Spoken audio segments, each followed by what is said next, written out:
Já vimos que o homem nasce em estado de depravação total e tem seu livre-arbítrio escravo da sua natureza caída. Por isso, é necessária uma ação inicial da graça de Deus em direção ao homem depravado, a fim de que este homem possa ser salvo. Mas, de que maneira Deus atua com sua graça neste homem depravado para que ele cria no Evangelho? Pretendo responder essa pergunta do ponto de vista da teologia arminiana. Você está no canal Arminianismo Pentecostal e este artigo foi escrito e narrado por César Mendes. Antes, preciso fazer 3 observações. Primeiro, que o arminianismo não ensina que o ser humano, em seu estado caído, tem condições espirituais de buscar salvação em Deus sem o auxílio da graça divina. Segundo, para o arminianismo, as diferentes nomenclaturas referentes à graça de Deus são apenas didáticas, a fim de facilitar o entendimento da ação da graça em diferentes momentos da conversão humana. Terceiro, para os arminianos, toda e qualquer ação da graça tem propósitos salvíficos, seja ela chamada de graça comum, capacitadora, eficaz, preveniente e outros termos. Pois uma graça que não oferece a oportunidade de salvação pode ser qualquer coisa, menos graça de Deus. Como Jesus disse, que proveito teria o homem ganhar o mundo inteiro e perder a sua alma? Feito essas afirmações, vamos para a explicação da operação da graça de Deus na visão dos arminianos.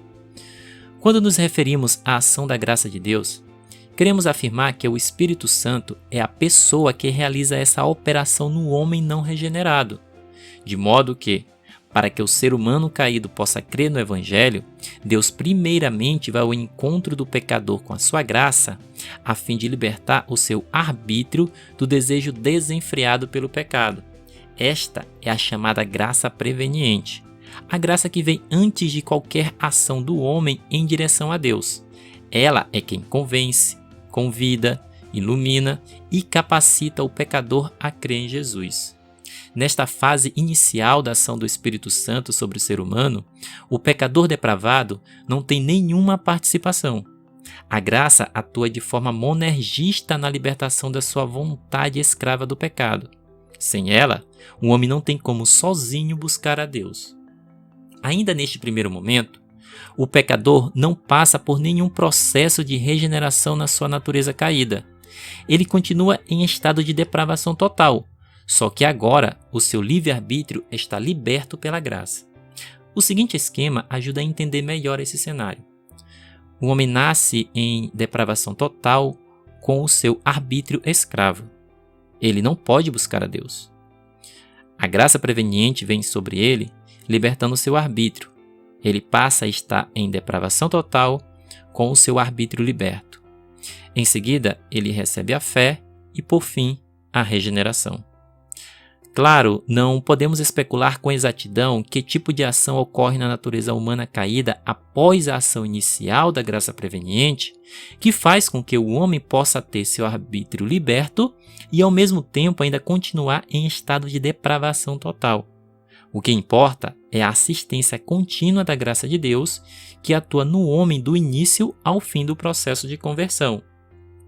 O teólogo arminiano Roger Olson, em seu livro Teologia Arminiana, Mitos e Realidades, diz o seguinte sobre o assunto, abre aspas, a graça preveniente engloba a atraente, a árdua e manifesta a verdade de Deus, penetrando-a no coração humano com convicção. Ela quebra a escravidão da vontade ao pecado e liberta a vontade humana para decidir-se contra o pecado e sujeitar-se a Deus. Fecha aspas. Os teólogos monergistas vão questionar que essa mesma graça que liberta para decidir-se contra o pecado também é responsável por permitir que o homem opte pela rejeição a Cristo. Vejamos o que o pastor calvinista Heber Carlos de Campos diz em um dos seus artigos sobre a graça preveniente. Abre aspas. Finalmente, podemos dizer que a graça preveniente que Deus dá aos homens lhes confere a potencialidade de exercer não somente a fé, mas também a rejeição a Cristo.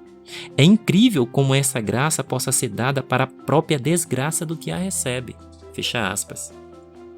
Para um arminiano, fica difícil de entender de onde Weber conseguiu concluir que a graça preveniente confere potencialidade para que o homem rejeite a Cristo.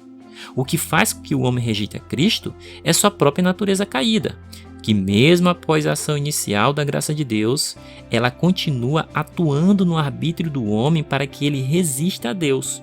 Assim, para o homem caído rejeitar a Deus, ele não precisa de graça. Suas próprias paixões são suficientes para que ele rejeite a Cristo. Eles também vão alegar que o homem tem o poder final de determinar sua própria salvação, tornando Deus menos soberano neste processo. No entanto, eles no mínimo não entenderam o papel fundamental da assistência da graça na visão arminiana, uma vez que, em momento algum, o Espírito Santo é passivo no processo de conversão, segundo o próprio arminianismo. A ação do Espírito Santo é a causa eficaz da salvação humana, e o homem é apenas um agente passivo nesta relação. O homem não tem a última palavra, pois não é a nossa fé ou a nossa não resistência que nos salva. O que nos salva é o que o Espírito Santo faz na natureza daquele que crê ou do que não resiste. O homem poderia crer ou não resistir à graça e nada acontecer, mas Deus soberanamente decidiu que a pré-condição para ser regenerado é ter fé. No entanto, não é a fé que regenera o homem. A fé é a causa condicional para que a regeneração seja executada monergisticamente pelo Espírito Santo na natureza do homem escravo pelo pecado que coloca sua fé em Cristo. Outro aspecto da graça preveniente é a sua resistibilidade. Após o homem ter seu livre-arbítrio liberto pela graça, sua natureza caída ainda pode atuar na sua vontade, já que este homem ainda está em depravação total. Nesta segunda atuação da graça preveniente, o homem coopera com a ação do Espírito Santo, mas não é uma cooperação em termos iguais. O homem coopera simplesmente não resistindo à graça e permitindo que ela faça sua obra de regeneração. Esta cooperação é o que os arminianos chamam de sinergismo evangélico. Neste sinergismo, o homem pode fazer uso da sua liberdade para rejeitar a ação regeneradora do Espírito Santo.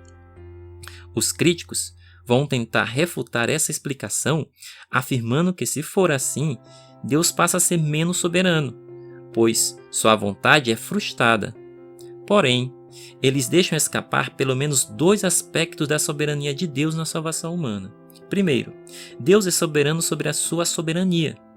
Isto é, ele decidiu soberanamente na eternidade passada de como ele iria administrar sua soberania neste mundo. Se Deus decidiu dar liberdade ao homem para escolher entre amá-lo ou rejeitá-lo, teólogos não podem querer mudar ou distorcer os decretos de Deus. Segundo, quando o homem resiste a Deus durante toda a sua vida e morre neste estado de rebelião, este homem fez uso da sua liberdade para rejeitar o amor de Deus. No entanto, ele não tem como usar sua liberdade para rejeitar a justiça divina após a morte. Na eternidade, a vontade decretiva de Deus é soberanamente satisfeita para o destino de todos aqueles que rejeitam seu Filho. Como diz a própria Bíblia, aquele que crê e for batizado será salvo, todavia, quem não crê será condenado. Existem outros aspectos da graça de Deus que não foram mencionados aqui, já que eu quis destacar a ação da graça preveniente na sua função de atrair o homem depravado para a salvação. Por fim, os teólogos monergistas podem até não concordar com a visão arminiana da graça de Deus, mas eles não podem acusar a teologia arminiana de ser centrada na vontade do homem à parte da graça divina. Muito obrigado por ter assistido, dê like e inscreva-se no canal e até a próxima.